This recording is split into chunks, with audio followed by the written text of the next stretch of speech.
Korinthon harbung khat chang som pariya chang la taki lo sia dia cross to moral me ketan chuan na anisia keini chandam me ketan ro chuan pathian thirti teina ani kolosa bung khat chang som ni parumi saria yan mi zong laga alo thukum kwa twin ama mi dene na puanta Huru kha tu nai ro chuan mi thiang ling ne na lang ti rinong ta chu mi ne na chuan nam tin ta a thuru ro pui le lu tak chu pathian ni khia ti a du re la ni chu thuru chu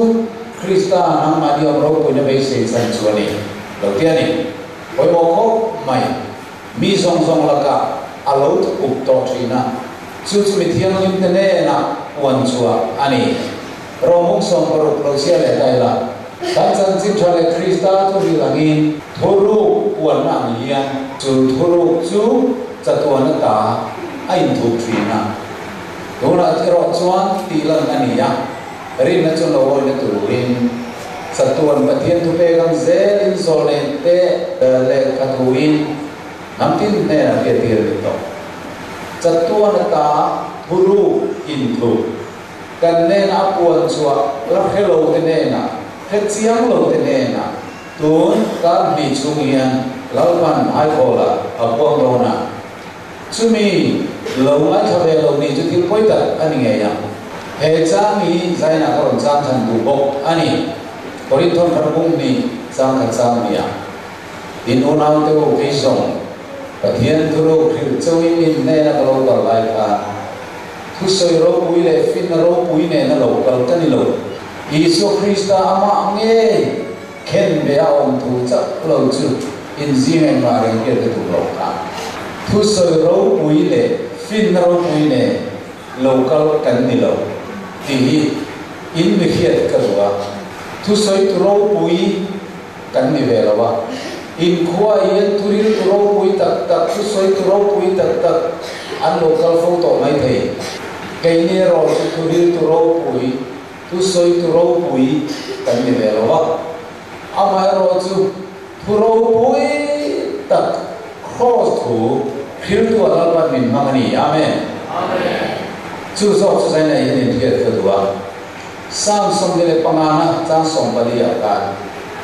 lalpa puru chú khỏe neo ama tri tu thế này nè ama atu tunjun mane ke tira atu kan shirilan pan kan zata mau song se amen le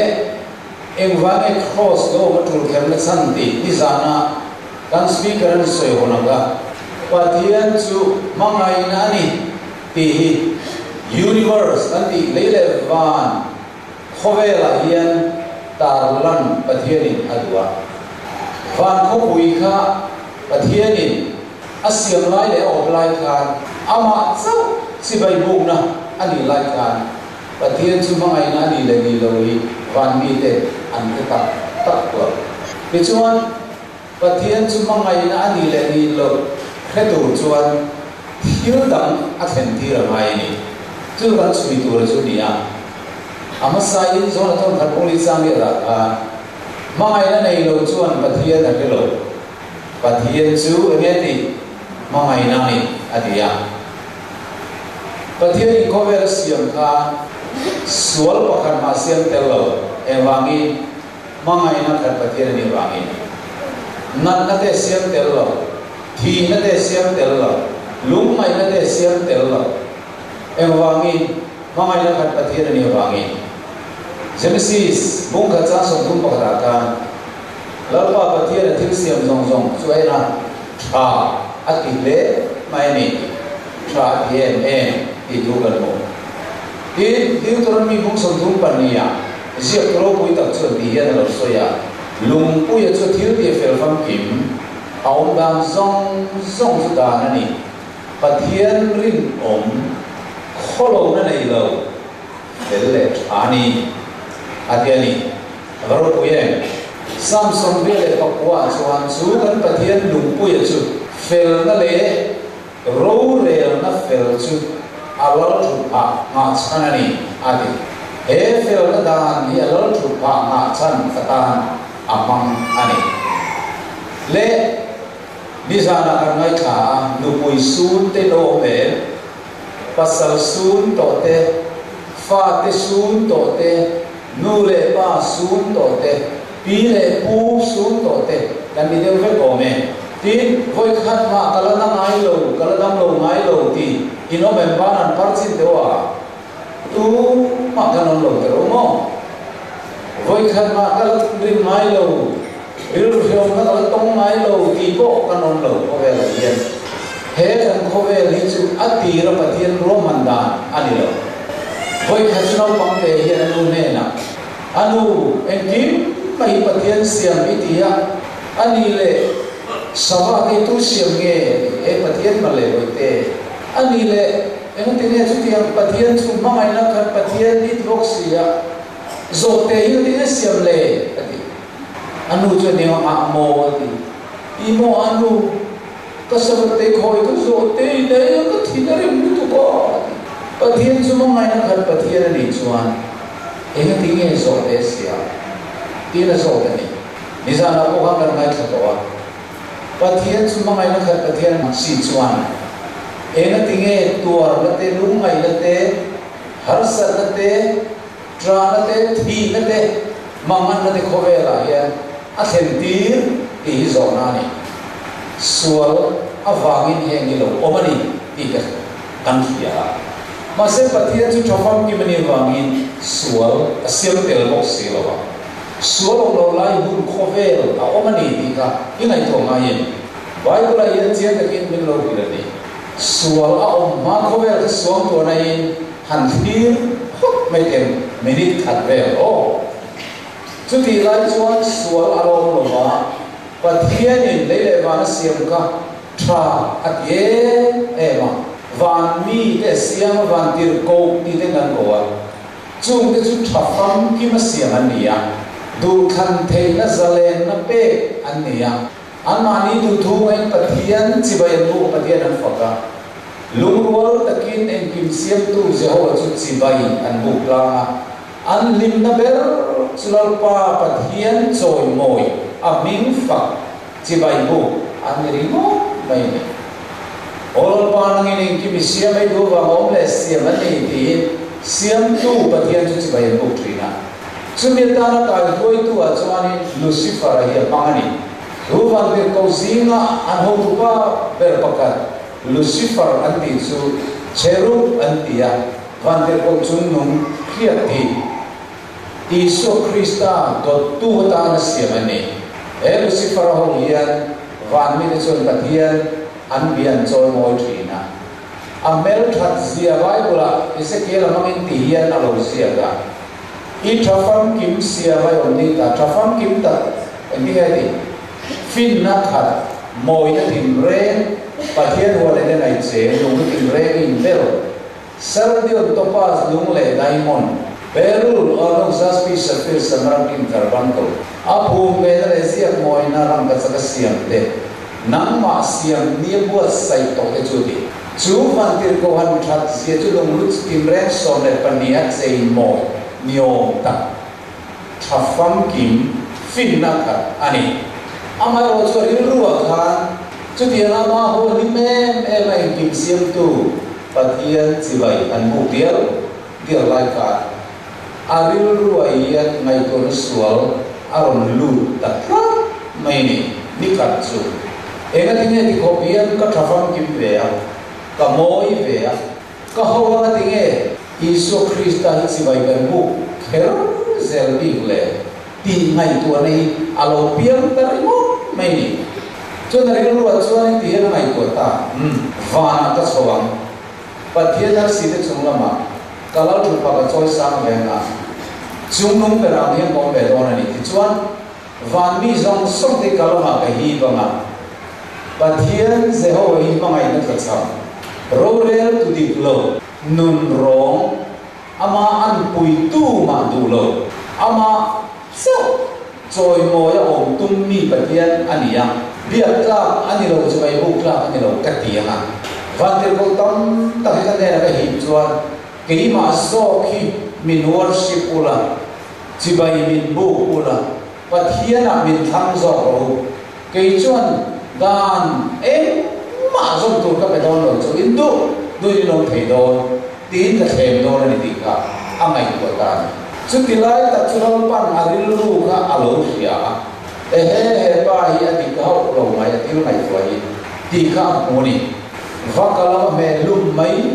nge tha a ti lum ri lo ti te po ka an ngai to ti lum ri lo ka thai ka hai ba ti chuan chu Lucifer chuan aril ruwa chuan va ka choroma isai ko sampalia ka zole ti lo soya in la nei pathiana si te chunglama kalal thu pa ka so sa ma tin ko matla ma to re do ma so ka tho ko chu mai sang zo de gen ka choroma chunglung bera mai ko ma ati ve ta ni tu su lo pa chuan ni ti nge ka ti ngo ti ai ko ti chuan amo ina bang chu na lo cha po ka su su bai bulina swal bul min khil ril ber chu ni ya vanran ka thengla ko apia lam khiat tu rom to lo ti chuan chan chen soi je na he ka hi nang chu ve tu che ru khiat thi ni ya pathian tlang thiam ni ma ko ti che mei wang hiam lung si nai le ki thafam kim sia mai om ni ta nang ma kholo na o ma re so mei wang ni hu do ma yen mei wang tu eng sen bo pa ya na lu tu ka ni chu tiang ang mai chuan Lucifer ya bel thane a fing ani ma se ama kholo na om ta tlat maya ti chuan van te ko te chu a bum ta kan pathian Jehovah hi adan khir tak ma min no be mang pathian ani ama an pui tu ma mai thailo a sarkar na no yan kan sale lo bani chu hang ke ma so chi bai min bu ko la pathian na min be so ko min thang zo ko la in zalen zo kan nuwa min ti zo kan promotion chak zo ka ti in a then ta sum mai van ter ko ti sum makan ti ta in ti sia nge hetian thui alo om the ama zo in zai khata luang in thui khat huani siam tu pathian tulim takin chai kan buk za diala ma se kan khoi tu pa Lucifer yen pathian ti tak mai ya ron soi che ta le nge ni ti van kho pui ka abuai ta chun mitinin an ngai tuana an se angai ta lalpa chuan Jeremia buk kwar min puan chuan ang bok ka khowela yan kirle na te rel dik na te mang chin tuani thu ang puanga van mi ne ko kho ma du than na apeta in ma nu na le thi na mal so na le an sia ta la ti tu na in chung chang tuwa Hedo ta le van ka ko ni chu ti chuan nun na chu sang roi nun thei na ti van mi le chu du a than ti ta he thu chia hi Mosia Israel te ne na alo soi to wa zo so po ka na mi te ne na alo le ti to ni du than nai pathian lian a sa ma tu ma atilui du lo du ni se he van ter ko zong zong hi eng kim ti thei pathian chuan ama thu chau oi turin a cher khom ren theian ti lui na mang du sela ma se mangai na khat pathian ani tlatawang le rel dik na pathian dik na santi ngai na tu ani awangi tu ma ka ti lui na ama chibai in bu lui tir adu lowa ti lui na ma athoi tir adum lowa an du a than tir ta ne chuan an tu an than to no chuan Lucifer nong zui pathian thupe zom lowa zalen takawma Lucifer ni nong zui ka at haso kang ti ring zong kan Lucifer nong zui an thang ta ke chu engkim siam tu pathian thoi at haso king ring ti ring zong kan Isu Krista an thang ta wa van chu group nia aloin tenta all nia chu vele vana in do na lo tani in la na mutu chun bi hian alo soya thu bol buk som panin chang sri chang ya da chuan tin vana chuan in do na lo wa Mikael le van te usul dragon chun do wa dragon na ti ko po chuan an do ve a ni ma sera mun chu wa no talowa ni ma sera an me talowa an mun chu wa na om ta bok ke lo tin dragon lian pui rul pui tar ti ko le se ta an ti ko ve zong zong bum tu chu an pai thata a le ya an pa ya ti ko ke po an pai thatel ve a ani hetlaya ian Lucifer chu minga dragon rul pui tar ti ko le se ta ti wa alo ni ta pala atira pathian kianga om lai le trafam ki mani lai khan a ming chu Lucifer piani aom je chu em chitu em king tu light bearer tinania light bearer ti chu em chitu em king tu tinani me chu mase pathian adowa pathian dan laga ahela van mi te abum chua ka pathian sarkar na chu ado ta la wangi setana dia bola rul pui tar do pa sualul aloni tani chutia vana tanga paisa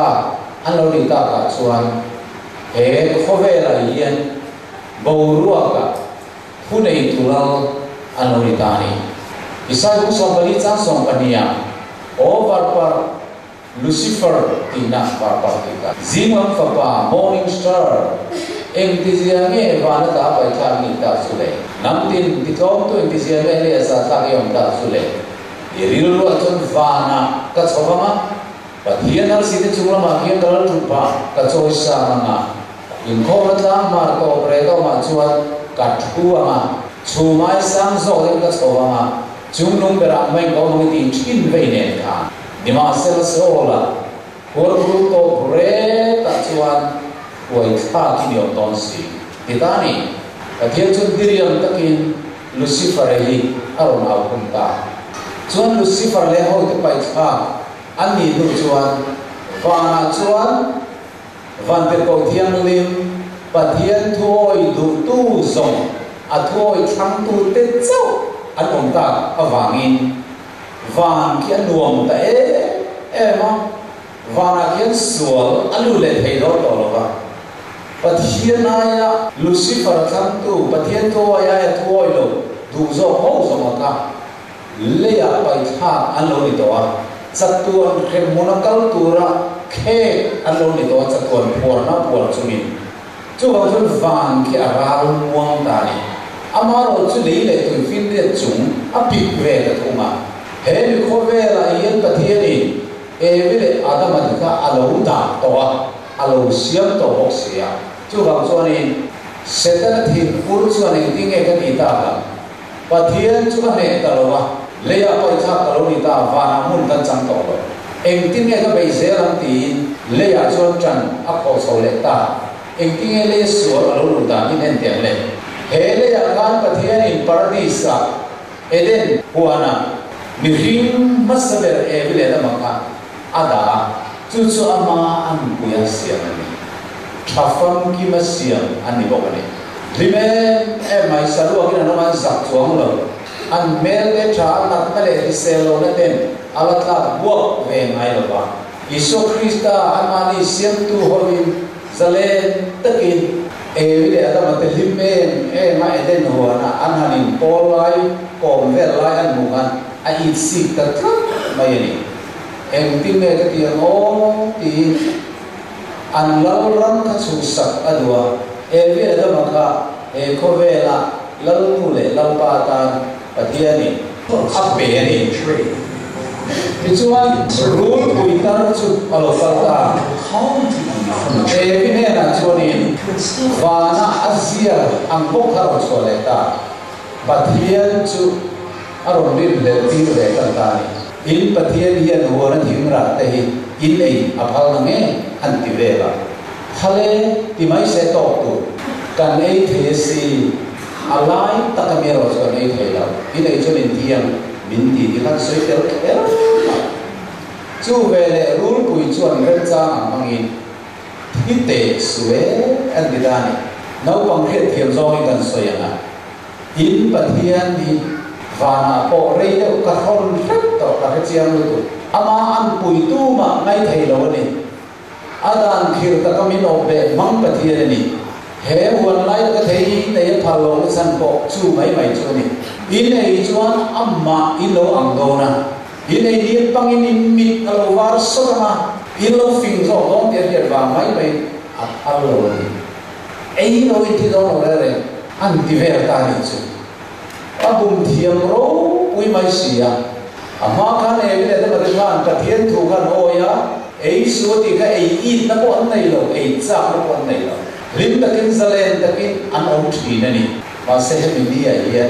bum tu ro pu ye chuan van kho pu ya gel chia sen lo mun thu ma thena mun khat zit bum thi ya ma khan no ka to ni te bum da ni a pe kho mai chuan ei ro in thi lo wang in lo fing zo to ama i lo ang ve do ni an ti ve ta e bi chu na I ta tlap mai a ni da nga cha mai lo ka ei cha na a lo le ta ban ta đâu mai ni chu awan ei teu to te re nge wa na tang chuan van tir ko te na lo thi re mai kha ei du na thin lung lo nei ka poi an til tu to abanan ei le mai tu ni pe jan sual zo van kim to do na ma se ti lui na pathian na mang phak si lo mang tai si lo zo na ka zo lo pe chu he ti evin te ya ban dau dau lai kan pathian kan du mi sala evi kut ka yan ati zeng vek thei yan thei ma se ati zeng du lo evi chuan thei chu lo a eya pasal ko pe ve ta chuan pani chuan suala an lo tu ta ni ta ya zo na toi te han zo le chau ka duai zawai chan a chang du bian ta evi le adama khan thei an ei ve le suala an tu ti nge ti ka ma suala an tu ve thei an ei ta khoi zo nge ti ka sual hi khoi ang lo in tran ti ni chuan ril ruwa thin lung sunga sual nei alo in tran lo ni ti ka zo le theya pathian in ei suin thiam atia ei ma la poi lo wang ti ril ru aput na ka sual alo in tran ka chu ni ni ma chu ril ru ang che chu lan lo wan ei ta a ei ka chu a du hung be ni ei du na thin lung sual an nei ka wang so ei ni ta ni chu ve le pathian chuan na no chu ta pathian chuan Lucifer le ho de ka a thuan hoi lo wangin wa na tangin a pai kha ama an question e vi le da ma te po a thuan hoi lo ve le e de na tangin an no chu ve le ta kan pathian mi sia chu ngang mi sia nge ni le pathian tiang lim kholo na nei lo fel le tra ania sual reng abulo om til thei lo pathian digna khat pathian ni ti hi ya arom tilanga ni chuan e le da ma chu de nuar tana no chu chuan anin sirem e ma an sakani sana kumar na soika relo te ka rom twal lo ni kal tharta thei pui na in an kor tu ran lo thui khom me ya de ni ka chu tiang chuan chelu van te ko chelu te ka mai khan dai vir ton sok nen ka ni e de nuar kan ve ma an lu le ngai don to lo chatuan thina khak tu tu ri no chua an lo ni ta di kan thia ni chu ve le setan chuan e le ta ma thin no chuan kha in pathian ni ma ngai na nei lo pathian ka ti lo ven ni tu na oi chatuan na thiri ngon tu le no chuak chau ni in thien in an sui le ta athian chuan nang ma ni wangin lei an se dong ma lo ni do ta ni tin aron sei la ho sia relo te a lei chu an sia lo don ta ka wang kan ni da pathian thil sia mo em thing na tril ngai lo de chu an lo tril ta sual wangi an lo vuai ta a mai thing na te an tlangai lo an vuai ngai lo an chiai khovel a fan chu ma ka chu ma se sual wangi thi na chu thil sia ma te ko a lo lang ta a pangpar chu lo suai ta lo wai ta re rut mai amma khovel moe e ma siam eden wan nuam tak mai pangpar wan a lo chei bol te chu relo te nuwa chon ale ram mai a lo ni ta chu sual na to chu ni ya chu mai na ni lo an tha lo kal zel ni ring te ka nat na hi a man ta với những cái đam đôi xiêm để đâu mày phá ta cần đặt sai thi thể sa trong tất in mortal alone ta thi thể cần lâu nia AIDS này nó nằm nó nè lâu malaria nằm nó nè lâu hepatitis nằm nó nè lâu hậu tế tế thì mấy thầy cần lâu ta rèn mày rồi cũng mà cha sọc pani lâu xia ra jadi cuan mi pakata vangin sual ko vela lo luta sual vangin thina lu ko ba sutiang pokin mi song song in tira ti so lo vangin thi nei mi song song afan so ta zai lo ka song song ke ko hi thi thei kan lo nia chu wang chuan chat tu na nun nei kan mo e ma sual man thi na chuan bitin min puar to ani chuan kan to ko chu than mol mai lo ni heng zong song tuar na le thi na zong zong te hi seta na chuan pathian awang lo oma apu ve tlat mai ni chu wang na ni chu ko thi na te lo che no wang do na te lo che ni en kan ti nge pathian hian min khem ani mo ke ni chung li ra ka ti nge yang wang do le chen ne o ti in pathian kha tuar na le har sa na lo chen tir tua kan dil ro hian alo ngai thi masih susu alori osong lomai, cuba ini setan acuan, patian cuma aina kacang, kau aina nei lo, tuan nale harus nale lumai na tina, kentir tua alu putok si, masih cucu di klausia tilang turin, patian cuan, setan atau soicu ronti mual kau atunta, hekover suara alu putak kale,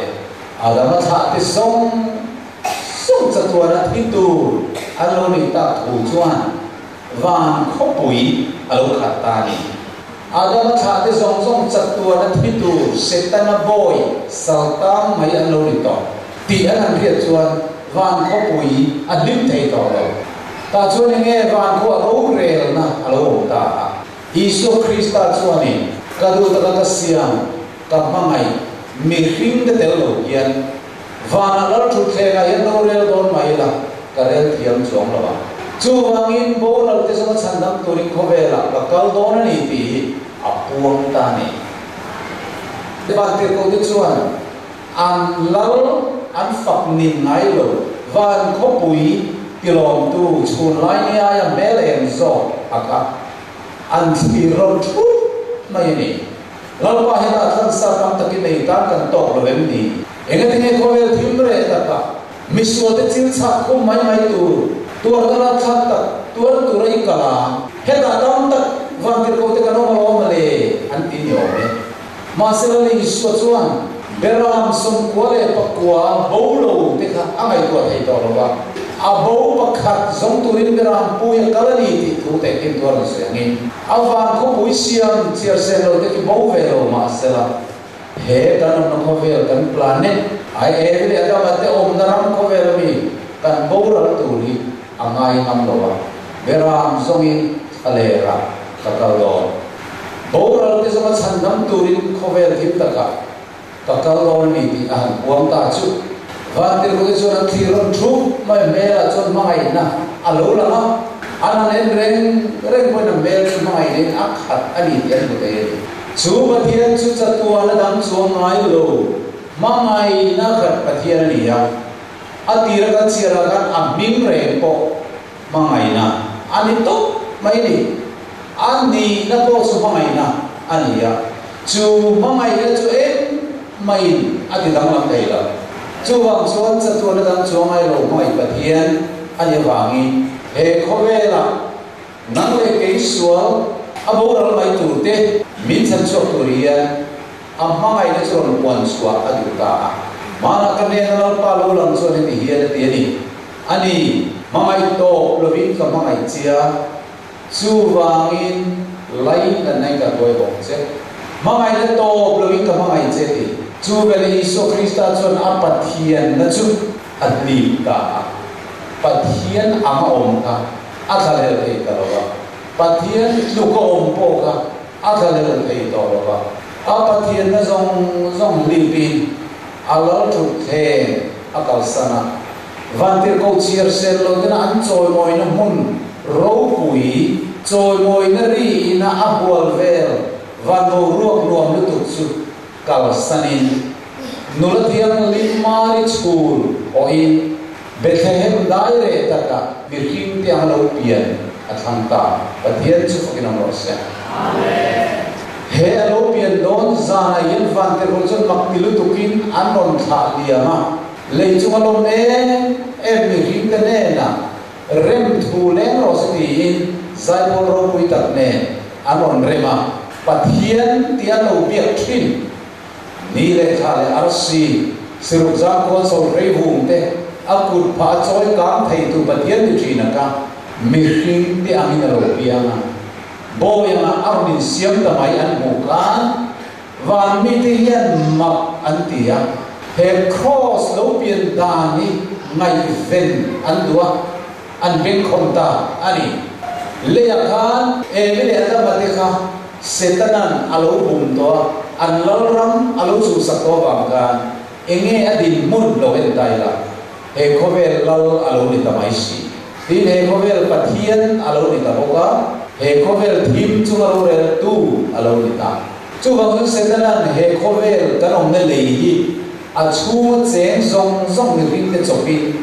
a khwale tui atam min lo nei ta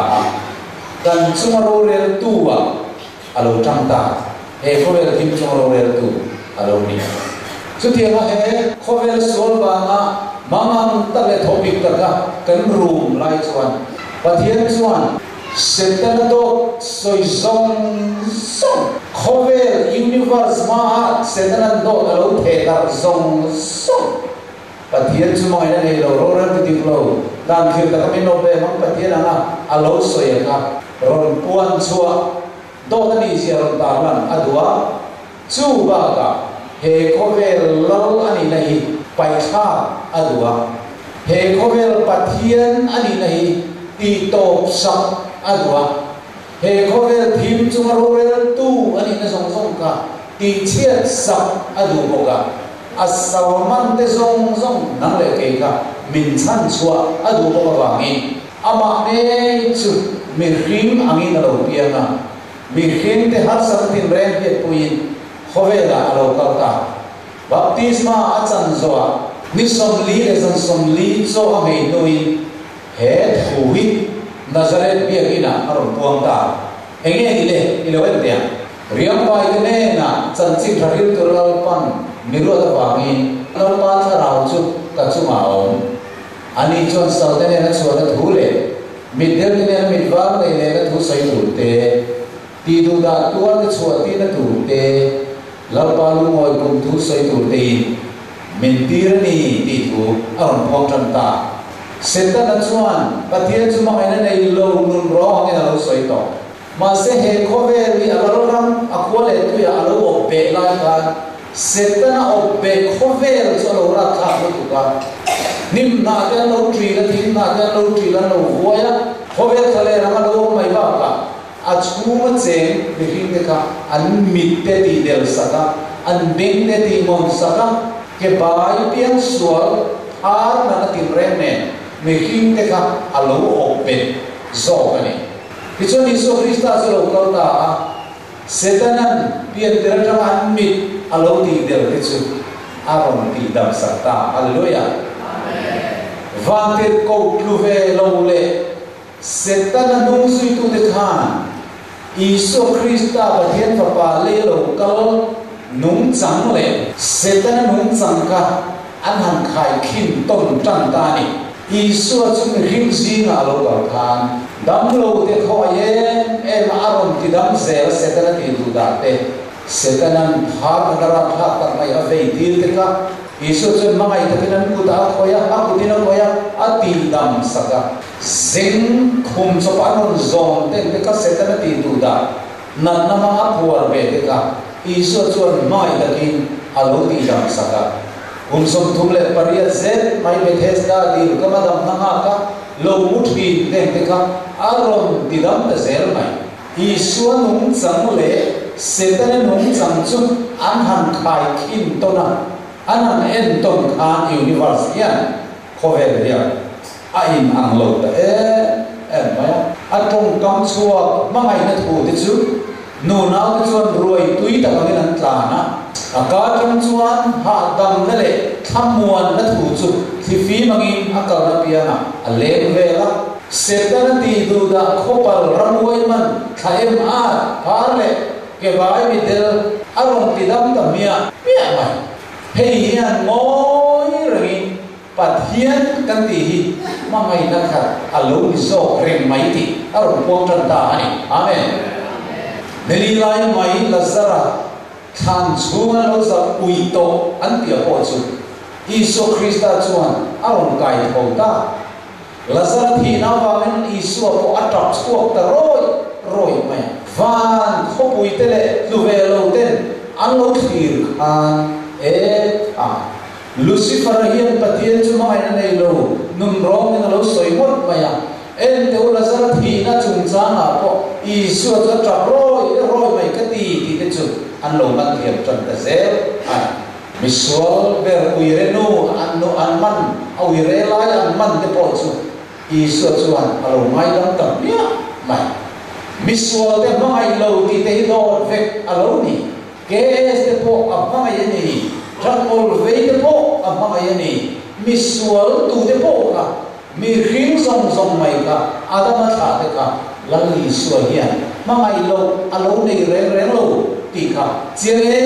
em na rong bol na alo lang te zela chia khon tu le ru mang zakai ngai po cha ina at en zila amai zia aria tira oral te so san dam turin mi ko pa lo karne ti chuan samari mai chia tui chung so ko la ron mo wa he no hi mi then khat tu te le nge chuan ai nang mai te pasal panga anei to ni apasal pakata alu moi lo te ko nia ma se isu chun chu tiang ko mi te na ngai ne nulek chia ati po chu dile ngin tui chung so ko la pathian thu asoi pu ya sandam na thu atla mau pu ya counseling dile ngina pe pe chu ya mane pathian min chu fakin lam ro se amen alfa pa mal nei pa ang chu om nge kha a chan se da hil to ka tiangin pathian kan ti mu thei ani lawa nai thei ro lo e na au lo wangin ma se chu pathian chu kan mu thei tu ra aronin puan chu na om chun chu alfa pa mal nei chun khovela mi ring te na pian tu ra ron tir na mangi kan ne na anung chang ron tiranga Isuan nung chang zong i kan pa pathian kan ti nung chang chu alo ni amen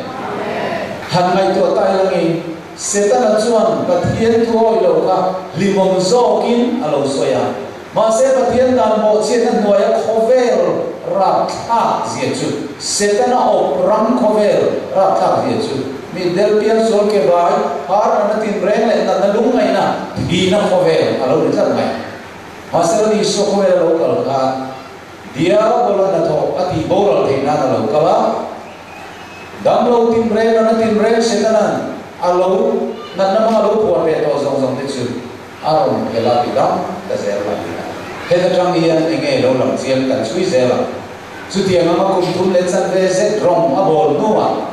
atong kam a thil ti a che zia le na pathian chu ma ina ni zia moi le ha ta lam nuwa chuan Getsemani huana asir ti tene an kal thora zan nu alo thekta man tir no don ta ni ti apia chon he Getsemani huana ya Isu Krista chu lungai takin avakala avatong traya o kapa avatong traya lo ma chate kai khovel son zong ta chuma lo thek tu ra ta tang hian min chan him mai ro ti ten an tong trai ver thi he thi la ra kha e mai ta nên là chúng là sân lệ mấy cái chế hết cái công lâu po hiền thì hiến cái sản phẩm là công gì ông thầy đầu mò thì nằm trong trái nặng ngắt trì nặng mà sẽ là những và nó trong cái thiên sản cái lâu cái chung lấy lung tiền mà tay đầu khan he thì nó là thà tập tua tu hiền ruột ini đầu khan khá lấy lung tiền mà thu thung cả Getsemani huwa na hiền hele mấy thầy anh to đi nè he thi na ka ka hitua lawin han pel do ta lang chuan adam tha te zong khoveli chatuanin setan uta nom len dona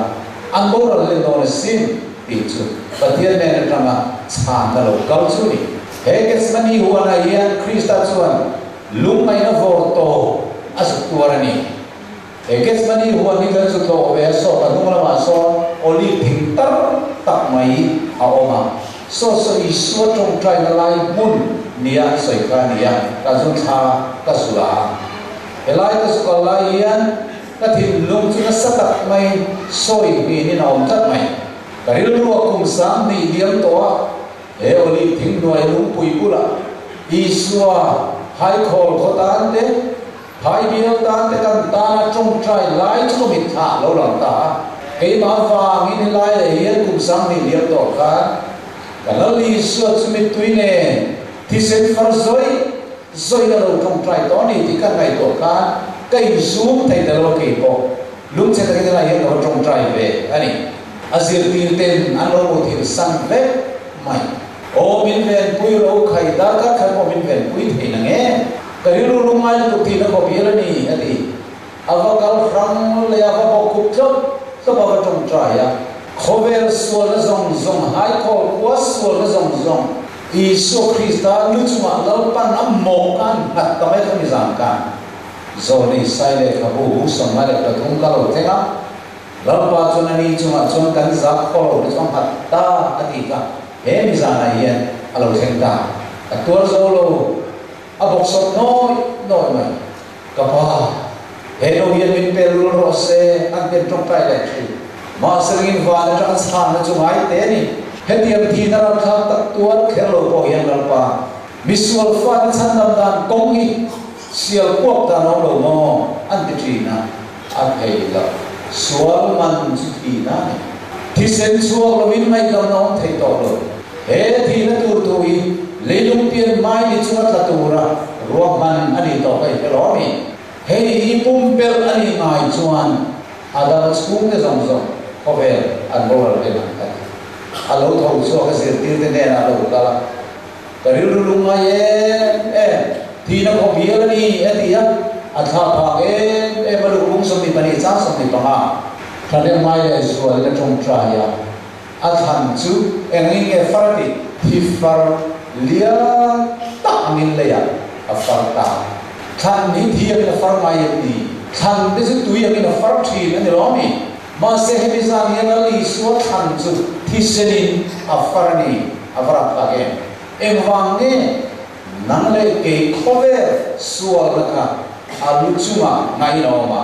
chu kan che san du ma sera a thei lo engwange nangle ke min mai wange akan che san how to du ni sera kan che san thei du ni sera pumpel thei ma sera pumpel vai chu nangle ke kan boral don te ta na phalo chu han ka pai thu ni ro se ka thima yani an chu ti nei lan ta lal pa chu ni ro se en tin ne ti ka ne mai le zu le trong trai khan ti se na ni far ti kha asil fen song ka thi in alo kha ta ni chu ni mai ko mai kha mi san khala li swasil fen ka thi li rin alo kha ta alriu lungai lutuk bang lutuk pathian meu nisi bihinte soi sao tu thi thei lo nisi athi anai si ka amangan kha atil tu gani lapo tu chuan avamang en thi thei lo thi alo ding ka thi thei si lo thi ngai si thil mak to thang ania tu ma bil fia dei ko ani to lo akhan ju thi senangin leya afar dihin zina khan thia lo far mi pakhat an fe to chu friends lo pakhat kha hapin da na om rei tu ka an ngai thalawin kong ka chu tar homa an valu chuan alo thi khong an va en chian chuan akor te chu lo thi nuo mai to zau te chu i piao kan lal li tu nge ka kan me mi silai athireng mai ei akor te thi vek kan ti chen te fitan no me mi an ti an en chia ma se pakha ma taksa diam aum lo doctor thiam te ne an huai an post mortem an ti sa tong chuan dam doi tong chuan an han postmortem chu man je chu an han ending ve an en chianga aril lungai tu alung in pam na sal ko kan atak sabun kar tangin thi alo in so chua kani ti an wa lungai na thi ni an mutai gesmani hora en iso krista ka athi karon so so ka tuam ma ril lungai tu ka athi dan ta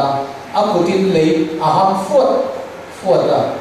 chung la batanga gesmani chung zona vantir ko thiang lim chiar sel lo ten an general ro pui bok khuk thor mai thori rop chal chang anan thir khan amma an til tu ga ara tha an til tu ga mehin sual na chan sual na tur ta na pathian kong ruam man hi awa hau tak akong ha bum bo avara tha gen ti kan ria ron chan sual an tu ni an lau an general ro pui ka ron chan sual an tu ma se pathian in apal lawa vantir ko pakhat chau apal sada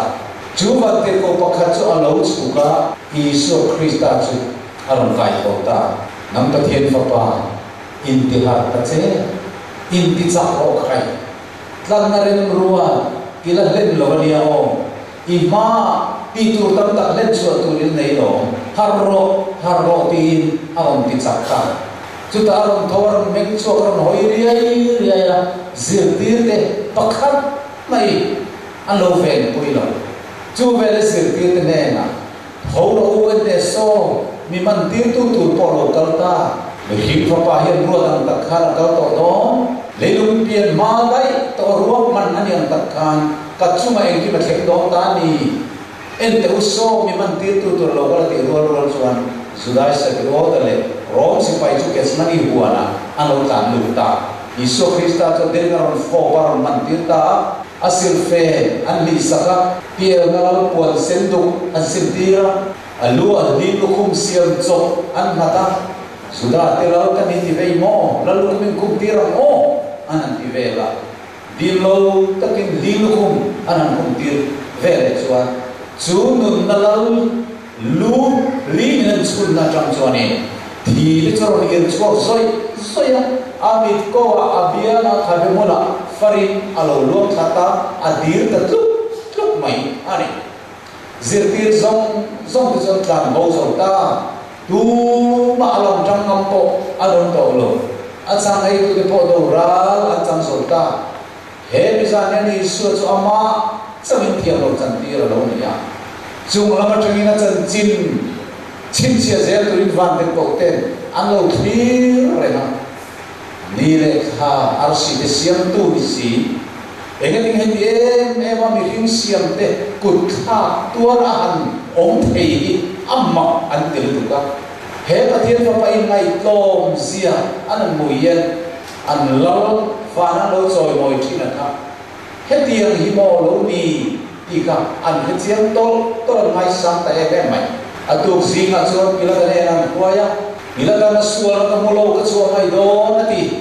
ma se mi pui te chuan cross a kembe ro ati mi pui a za wangin Isu Krista chu mi tikali ti re ma se atran ngam tala henbe tu na peta ama henbe tu thing tu mi tak chu an pu tira chawe e mi kong la ka chu tri chon to ba gol ko ta nuru mun anan chen puita visual pani an henbe vea chu visual pani te chon tal vak an tre ro ya henbe tu te chu an sia an lo ko mai ma se Isu Krista chu khen me alo hun chuan atal ve lo ama chu le thingan uda ka azuk in siam rema chon thir til ta hol tak mai chon la dam lo te lo ti dam chin na kur pa ne moi ta ka chuan dim lo takin thir kil la chu hem lu alo mai ta ka thian fa pa chuma chuan se ta na chuan a rong ten berin kut an thak ki ta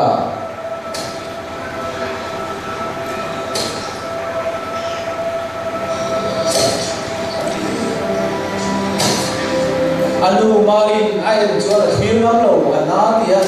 tu bo ri ka pian kan abeng na hupa rin na tilu tu kani o Mesia ka hinga mo ka tiya Mesia lo ni nange antia rilruka ana emma rin ler dain atin lungal sun ta nang hin lung pong namin ala sun tang don ti siap su mari cuma polo sinta athian fa Mesia ka hing emo ka lo intia cross dam chunin chan chuak bai don mo ka ti ma sia in chan chuak ka chuang silawa akut nen tak mai chon thir kil chon holu ta sut mai chan chuak tum na re om to silo chon chu thing tum ding ura chuan apun na tur kwa an siama chuan an so pun tamun mai atak sarina wang na kut pha te chu alo thera ati siap tu chuan chuan isu kita athimam tong tak ani ti setanan an kheta ni chumale ta chuan mi pui te singa atum lu ta kha athian fa pa chu sa kin ka soisa ka khen be tira athimam mai tak ani chuan ka khole tui ka lo lo enti ka te ti mi pui singa chuan atum lu ta aram voice wal ho te ne isu chu ti thin rin an tum ta nang pathian fa pa kani ti vei mo midam ma kai ti dam thina de lo mi kha pathian fa pa ni ngat chuan nang ma ka ron ti dam la cross tan kan lo chu ro kan ring ang che thui man ne de an ti tir le athin ti ur thei tur sia ang ber kha diriam tak le mu sin ta tim re trong kam ne chuan isu chu an chia an lo tir ver thina ma se isu ka athin ur thei re reng ka lo bai ni pathian chu ka nam ro se amen helai chan chin ka mai ko ye no ke ni isu nung sui tu in ti de kan thin chiat sia le hầu tế bên anh đi nghe chứ đi ăn chút thì đó rồi đấy ngày nằm từ yêu đó rồi đấy ăn cái gì đó rồi đấy nó làm gì rồi mà sẽ xua nó đây là vậy rosa kan setan kan ahuat kala te yang beri patien papai ni te sai chuan ni le in didam ta che lo chu ta che i chu kan ring non che lo an ti kha chu ti ben ti te sai chu ti ron chu mai om ta ni du ni se la thei do no mi ye patien ni ya avoi kha trong le ka ko van de ko si mun sim ka ama chang chu tu lo ka ha pe anin ready tha ma salangin isu ating tingeti thil ura lo chuka cross tanga ron chuka thina pumpel ai ka chuan athin ur phalawa nang le ke khachan dam kan ni thela tu chuan athin ur phalo kapa he ho mai dam te khai an thil ti ong se phalo ni ti atong try sak zo kan ni amen heda tamian pathian se ro pui tu chu lo lam chiang le ta setanan pathian chu nung sui ka kan lo ve mai le nei lo pathian nun ro ani ti lo he ka song song cross ator na song hian a om dan tin ren kha setan to thei sia chu aron bolang war to cross ka lo su atum re lo ti chuan cross a chuan ba pathian ti lo na song chu farkhat ma ba mo yong lagin nei buwa alo niya adom kang ta feka lalpa chuan ni chuan kan sawa ya kholo na sumada alu kuna athita kan chutian thi vele chuan nge lo theng li alo kita li alo nginga lupui alo khia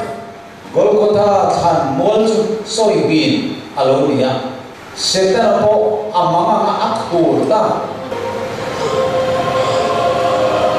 rosi mai te kansia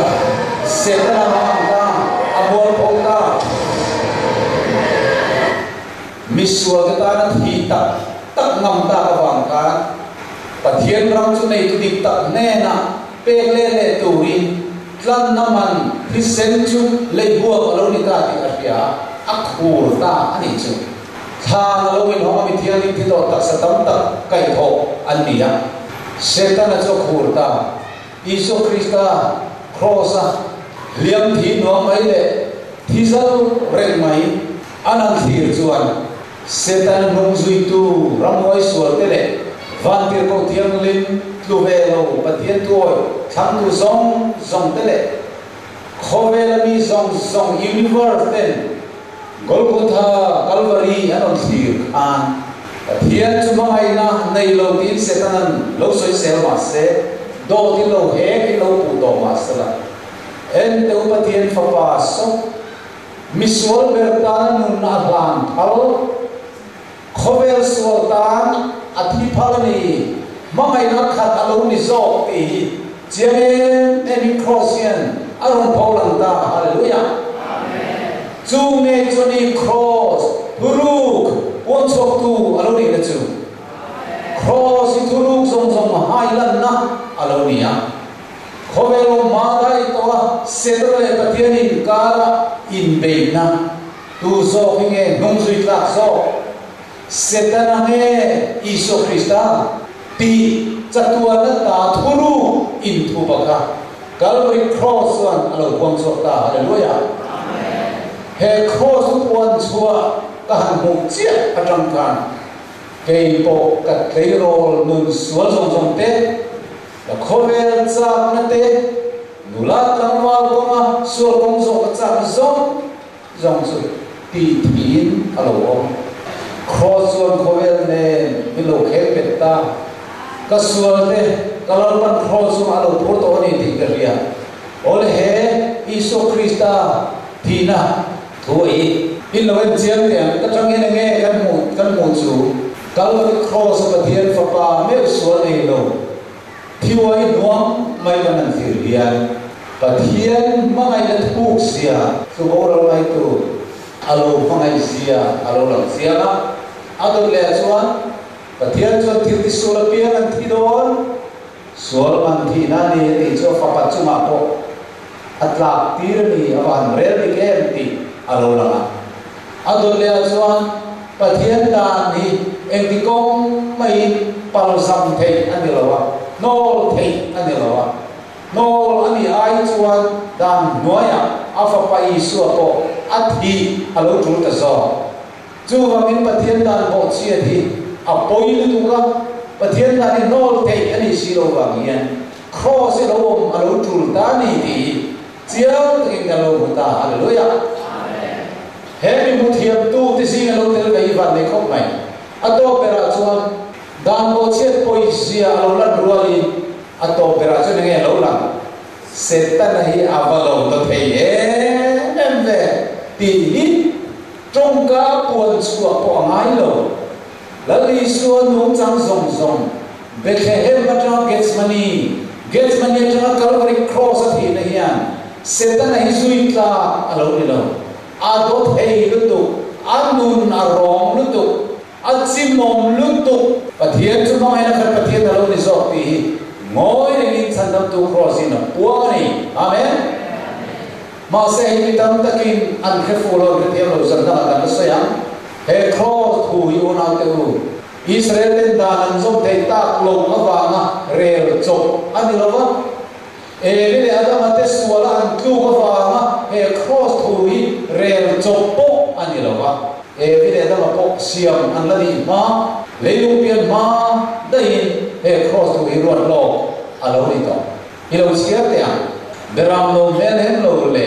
bol lo kai lo ti sen anga Krista ti sen lu chuan tlan in ni zo king resia ani chu leilung pian ma in ruat lo in au ngei mai amen ani ti ka Isu cross ti na tur thu hi Israel ken da nan zom thei ta lo wa nga rel chok ani la e le ana maten da nan lo chiat wa nga Isu ti na tur thu hi rel chok ani la khovel om mai pa pathian chuan chatua la ta Satan le na anloin be to na thun ta ta lo na ta alo roman ani zo amen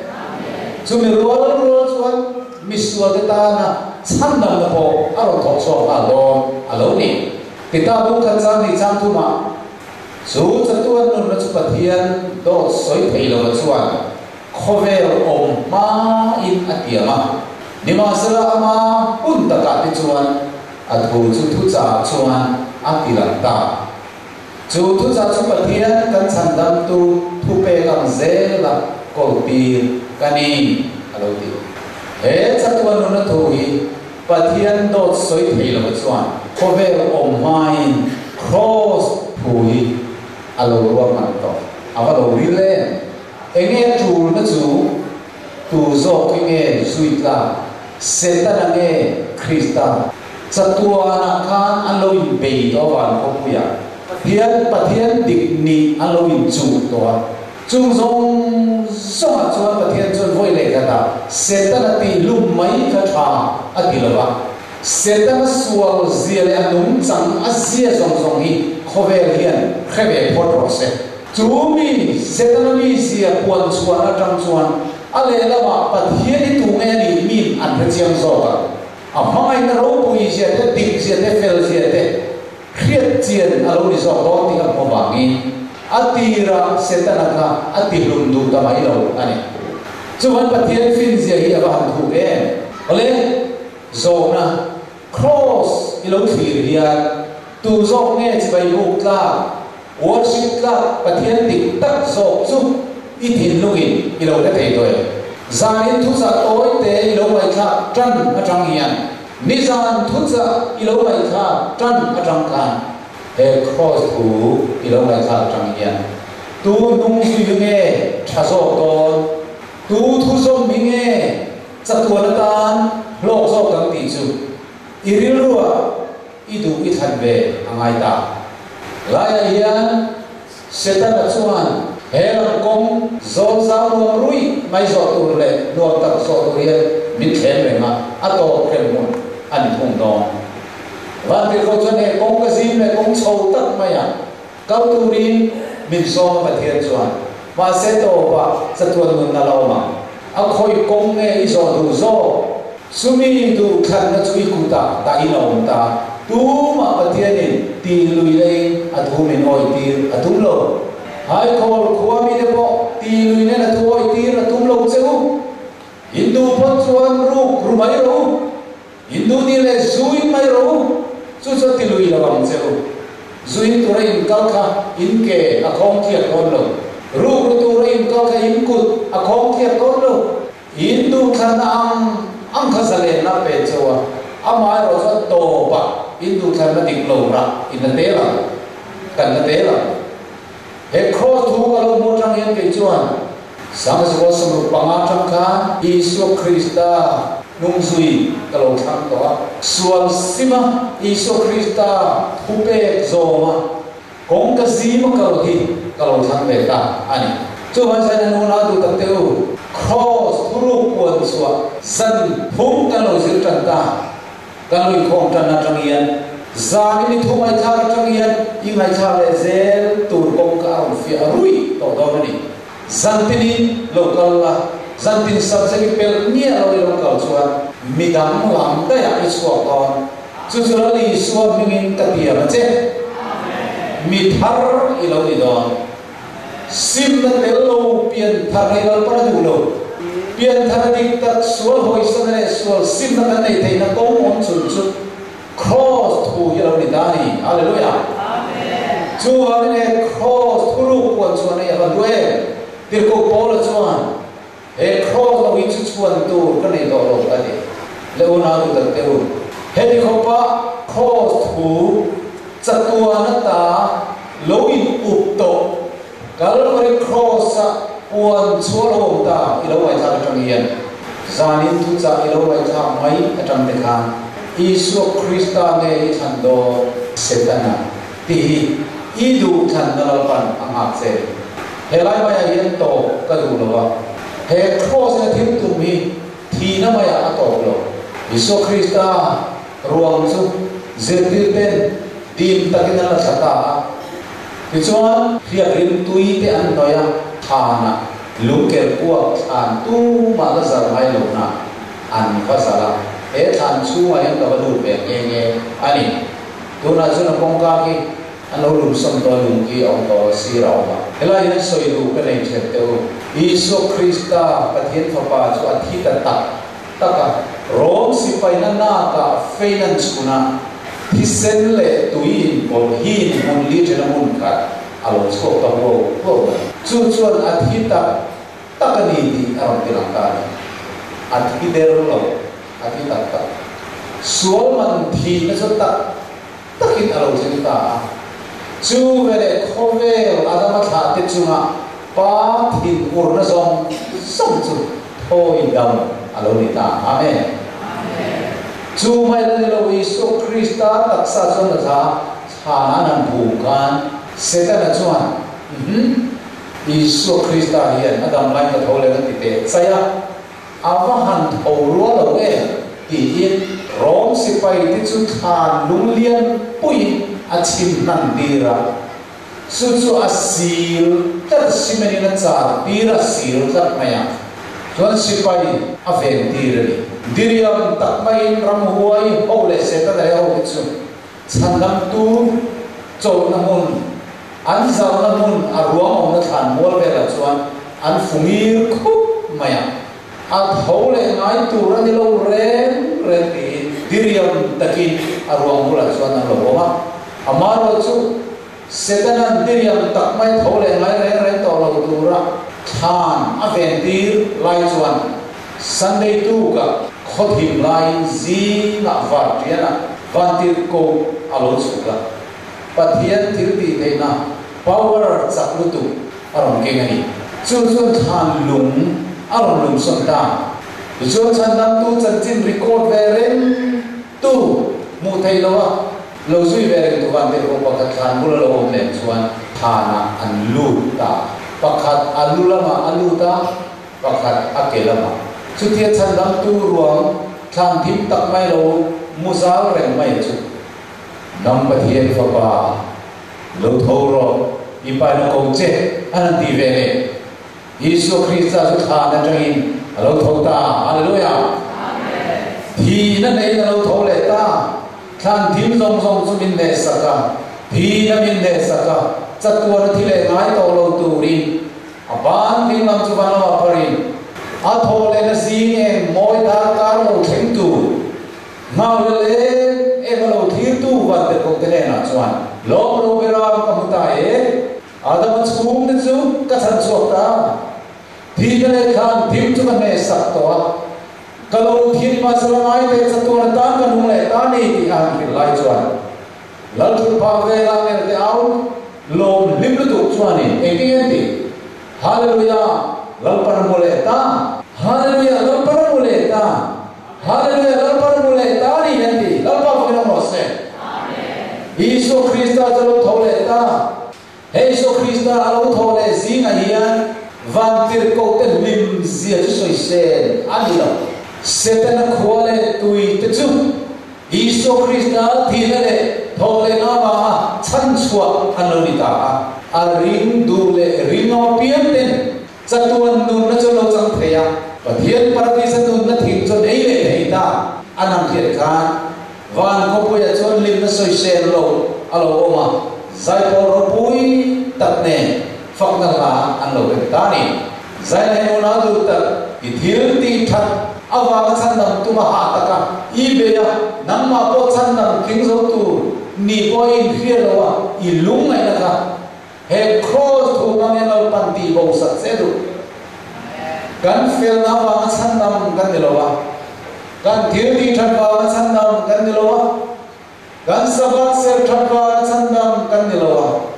Sunday kan ser that wa chan nam kan ni he wa so ma pakhat le tho lo kan pek tam wa chan nam kan ni lo wa ek wa chan nam ne kan ni kan ti chuan Krista thi na ne a tha na ta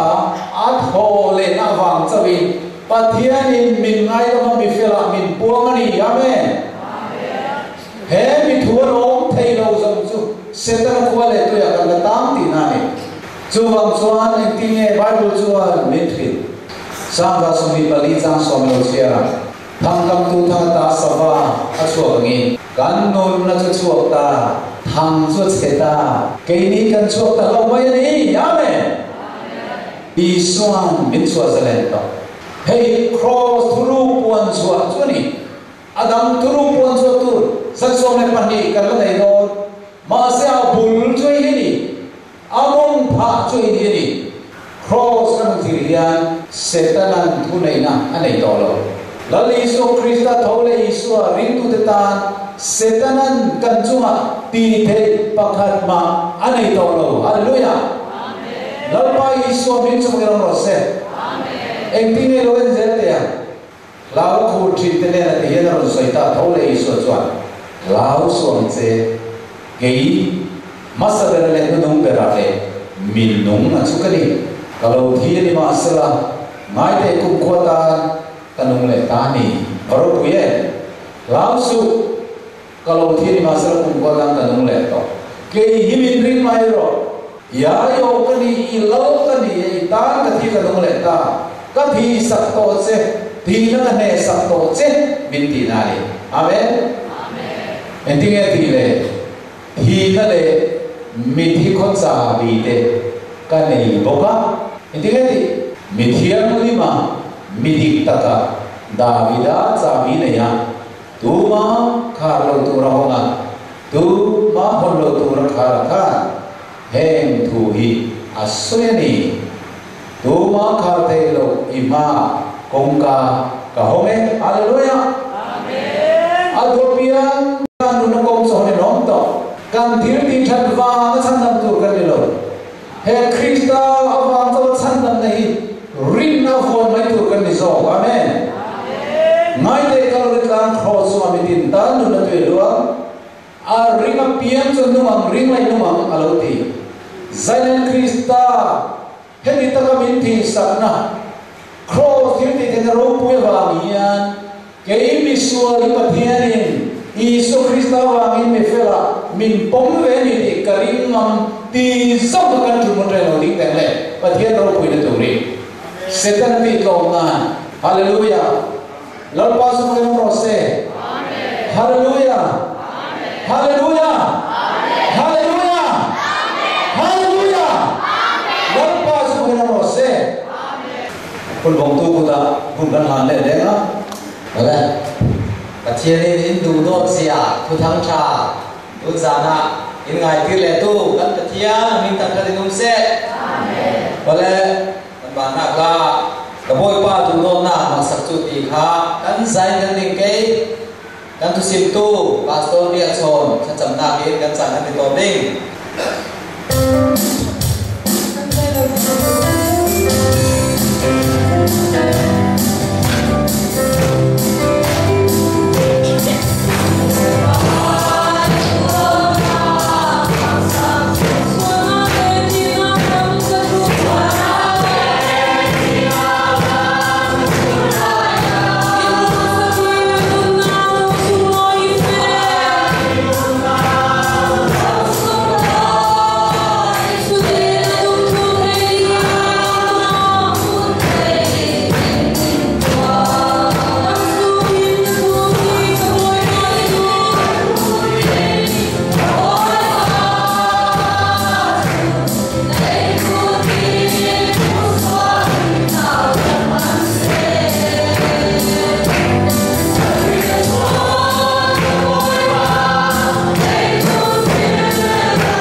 Ganin ko bulra to thema buai le har sanam no min to bangin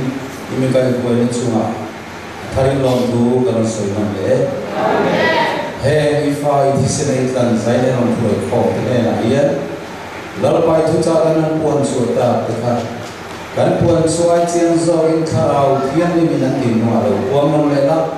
an ho ko ma ten mu puna ten zi tho na te Krista Yesu athine tho le zara Kathian inti dale kan tim min ne satwa Krista chulata kan khani kan rimani chuan chatuan nu le kan tani donani ti antino afia takino nem ne sakan se amen an hon ko ate accident la ka te vela free la ka te vela na na ka te vela pisel no na ru kan ne song song ti salman por song song song po remiti chu ne ro puina an zain ti kam sakan se amen chuan nak sana heran mona ahun taka dal saria he tu cha kan puan le tu cross tu puan chu tu ri ngai tha te tu nan mani song song le ai tam zo kan thia ne iron roi kom le tu rin I ko mai le Isu Krista min ron di le amen